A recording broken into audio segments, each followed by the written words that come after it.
만일 우리가 그리스도와 함께 죽었으면 또한 그와 함께 살 줄을 믿노니 이는 그리스도께서 죽은 자 가운데서 살아나셨음에 다시 죽지 아니하시고 사망이 다시 그를 주장하지 못할 줄을 알미로라. 그가 죽으심은 죄에 대하여 단번에 죽으시며 그가 살아계심은 하나님께 대하여 살아계심이니 이와 같이 너희도 너희 자신을 죄에 대하여는 죽은 자요 그리스도 예수 안에서 하나님께 대하여는 살아있는 자로 여길지어다.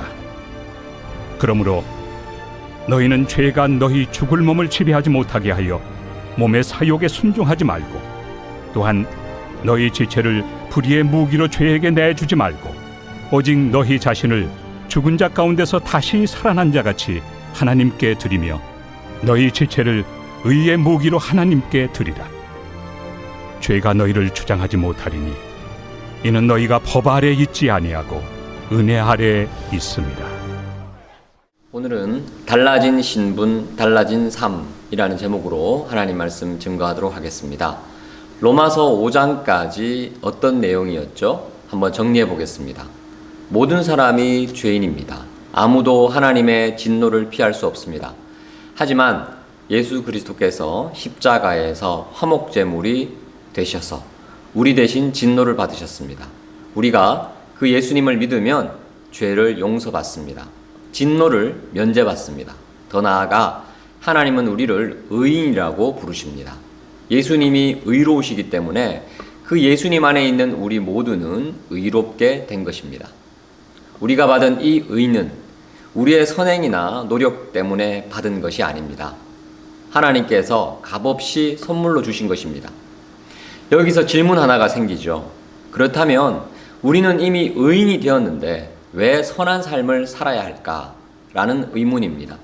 우리는 자칫 이렇게 말할 수 있습니다. 선한 삶이 구원의 조건이 아니라면 이제 아무렇게나 살아도 되는 것 아닐까? 죄 지으며 대충 살아도 내가 이미 구원받은 의인이라니 앞으로 거룩한 삶을 살아야 할 이유가 없는 건 아닐까? 여기서 구원파가 생기는 것입니다. 구원받았으니 앞으로 죄 지어도 괜찮다라는 이단입니다. 이 질문에 대해서 바울이 6장부터 대답을 하고 있습니다. 6장 1절 2절을 보시겠습니다. 그런즉 우리가 무슨 말 하리요? 은혜를 더하게 하려고 죄에 거하겠느냐? 그럴 수 없느니라. 죄에 대하여 죽은 우리가 어찌 그 가운데 더 살리요? 바울은 단호하게 그럴 수 없느니라고 말합니다. 왜 그렇습니까? 우리의 신분이 달라졌기 때문입니다. 우리는 죄에 대하여 죽은 존재들입니다. 죄에 대하여 죽었다. 어떤 의미일까요? 신앙생활 하면서 실존적으로 느끼는 것은 우리 가운데 분명히 죄가 꿈틀거리고 있다는 것입니다. 죄는 우리에게 분명 영향을 주고 있습니다. 하지만 5장 맨 마지막 절인 5장 21절에서 살펴봤던 것처럼 더 이상 죄가 우리에게 왕노릇 하지는 못합니다. 즉 우리가 죄에 의해서 강력한 지배를 당하고 있지 않다는 뜻입니다. 우리는 이미 은혜가 왕노릇하는 새로운 나라로 들어왔습니다. 로마서 5장 21절입니다. 이는 죄가 사망 안에서 왕노릇한 것 같이 은혜도 또한 의로 말미암아 왕노릇하여 우리 주 예수 그리스도로 말미암아 영생에 이르게 하려 함이라. 예전에는 죄의 강력한 힘에 짓눌려 살았습니다. 죄가 왕이 되어 우리를 통치했기 때문에 힘 한 번 못 쓰고 늘 당하기만 했습니다. 하지만 이제 다릅니다. 죄가 왕노릇하지 않고 하나님의 은혜가 왕노릇하는 하나님 나라의 친백성이 되었습니다. 바울은 골로새서에서 이것을 조금 더 자세히 설명하고 있습니다.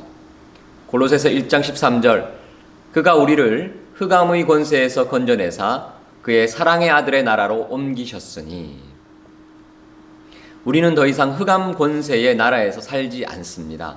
이사 갔습니다. 하나님께서 그의 사랑하는 아들의 십자가 사랑을 통해 하나님이 통치하시는 하나님 나라로 옮겨주셨습니다. 예를 들어 보겠습니다. 뒷골목에 어린 거지들이 살고 있었습니다. 쓰레기통에서 먹을 것을 찾습니다. 추위에 떨며 구걸하며 살고 있습니다. 어린 거지들을 이용해서 못된 짓을 하는 거지 왕초가 있었습니다. 어린 거지들을 거리로 내몰아서 강제로 구걸을 시킵니다. 왕초는 어린 거지들을 물건 훔쳐오라고 말을 하고 또 그 말 안 들으면 때립니다. 그런데 그 나라를 통치하던 왕이 뒷골목을 지나다가 한 불쌍한 어린 거지 하나를 봤습니다. 매맞은 상처를 치료해주고 깨끗이 씻어줍니다. 그리고 그 불쌍한 어린 거지를 자신의 아들로 삼기로 합니다. 왕자의 옷을 입히고 왕의 식탁에서 함께 식사를 합니다.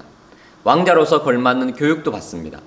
왕자가 된 거지는 더 이상 구걸 안 해도 되고 매를 맞지 않아도 됩니다. 왕초의 말을 들을 필요도 없습니다. 자, 그런데 왕자가 갑자기 옛날을 그리워합니다.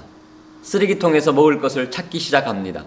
옛날 걸쳤던 누더기 같은 옷을 다시 입습니다. 뒷골목을 찾아다닙니다. 여러분, 이게 말이 됩니까? 바울이 이야기합니다. 그럴 수 없느니라. 정 원한다면 그렇게 살 수 있지는 하죠. 하지만 왜 굳이 그렇게 살려고 하느냐라는 뜻입니다. 이것은 우리가 더 이상 죄를 짓지 않는다는 뜻은 아닙니다. 죄 지을 수 있습니다. 죄는 여전히 우리 안에 살아 꿈틀대고 있기 때문입니다. 옛 습성이 아직 남아있기 때문입니다.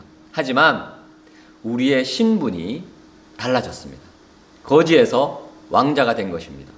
뒷골목 거지처럼 죄에 빠져 살지 않고 왕의 아들과 딸로서 존귀하고 거룩하게 살아갈 수 있는 이유와 자격, 특권과 권세가 우리에게 이미 주어졌습니다. 이런 명예로운 특권은 적극적으로 사용해야 되겠죠. 예를 들어 여러분의 자녀가 평소에 늘 갖고 싶었던 만년필이 있었습니다. 생일이 되었습니다. 선물로 10만 원짜리 문화상품권을 줬습니다. 10만 원이면 만년필도 사고 노트도 사고 필통도 살 수 있습니다. 그래서 넉넉하게 10만 원 상품권을 준 겁니다. 그런데 이 아이가 그렇게 원하던 만년필을 안 사는 겁니다. 상품권이 너무 고마워서 서랍 안에 모셔두기만 하는 겁니다. 한 달이 지나도 1년이 지나도 상품권을 꺼내서 사용할 생각을 전혀 안 하는 겁니다. 사용 안 하는 상품권은 아무런 가치가, 아무런 의미가 없습니다. 바울은 반복적으로 안다 혹은 믿는다라는 말을 사용합니다. 3절을 보시면 알지 못하느냐, 6절 우리가 알거니와 8절 그와 함께 살 줄을 믿노니 9절 알미로다, 11절에는 그와 비슷한 단어 여길지어다.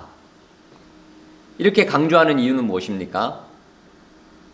우리 중에 계속해서 반복적인 죄를 짓거나 신앙생활에서 뒷걸음질하는 분들이 계시죠.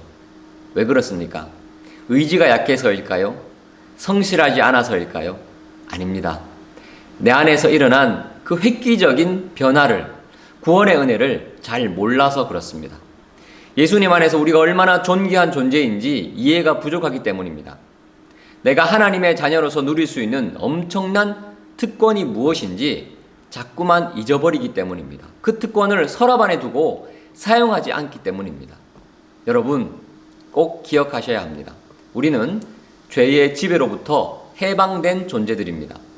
죄가 너무 강해서 저항할 수 없을 것 같아 보이지만 죄의 욕망 다스릴 수 있는 힘을 주님께서 우리에게 이미 주셨습니다. 우리는 이미 흑암의 권세에서 하나님이 통치하시는 나라로 이사한 사람들입니다. 더 이상 뒷골목에서 사는 거지가 아닙니다. 왕초의 명령을 안 받아도 되는 처지입니다. 왕의 자녀가 되었습니다. 신분이 바뀌었습니다. 이것을 잘 아셔야 합니다. 늘 기억해야 합니다. 그리고 이 존귀한 신분, 소중한 특권을 적극적으로 사용하시기 바랍니다. 자, 그렇다면 이제 우리가 할 수 있는 일은 무엇인가요? 우리 몸과 마음과 삶 전체를 하나님이 사용하실 수 있도록 올려드리는 것입니다. 그것이 바로 13절입니다. 또한 너희 지체를 불의의 무기로 죄에게 내어주지 말고 오직 너희 자신을 죽은 자 가운데서 다시 살아난 자와 같이 하나님께 드리며 너희 지체를 의의 무기로 하나님께 드리라. 하나님의 뜻을 이루는 의로운 무기로 쓰임받아야 한다는 것입니다. 여기서 무기라는 표현에서 아직 우리가 살아가는 상황에서 치열한 영적 전쟁이 일어나고 있음을 알 수 있죠.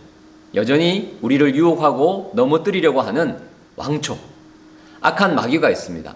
하지만 우리는 그 악한 세력으로부터 이미 구원받은 존귀한 하나님의 자녀입니다. 삶의 치열한 전투 현장에서 더 이상 죄에 굴복하는 불의의 무기가 아니라 우리 삶을 하나님의 영광을 위해서 순종함으로 온전히 쓰임받는 의의 무기가 될 수 있는 복된 하루 되시기를 예수 그리스도 이름으로 축복합니다. 기도하겠습니다. 고마우신 하나님, 은혜를 감사합니다. 우리를 존귀한 하나님의 자녀로 불러주셔서 감사합니다. 더 이상 죄의 권세에서 헤매이지 않도록 해방시켜 주셔서 감사합니다. 우리에게 주신 놀라운 자녀의 특권을 온전히 사용하며 그 특권을 누리게 하여 주옵소서. 주님께 온전히 쓰임받는 의의 무기가 될 수 있는 복된 하루 되게 하여 주옵소서. 예수 그리스도 이름으로 감사하며 기도하옵나이다. 아멘.